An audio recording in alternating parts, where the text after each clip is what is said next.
आज पत्रकारांनी मला विचारलं, इकडं जळगाव जामोदकडं एक मुंडकं तोडलेली बाई म्हणे, ती कळनाच कोण आहे.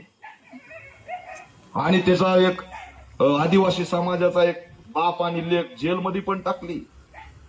काही संबंध नाही. पायी पोलीस बुलढाण्याची, ती महिलाच कळना पुढची कोण आहे. आणि एक 370 रुपयाच्या बिर्याणीचा डायलॉग आणला टीव्हीवर एका कॉमेडीवाल्याने. आता चॅनल तुम्ही बघतात का नाही काय माहिती, पण लय महिला धोक्यात आली म्हणे बाबा. हे कॉमेडीवाल्याने 370च्या बिर्याणीचा विषय मांडला आणि इकडे महिलांचे मुंडके तोडून टाकले जाते. त्या महिला धोक्यात नाहीत का? तिचा पत्ताच लागा नाही. महिना झालं की बाई आहे कोण, ही बाई आहे कोण, हिचा पत्ताच लागा नाही. कोणत्या राज्यात आहे? मी रोज जाया बहिणीनो ह्या गावात त्या गावात फिरतोय.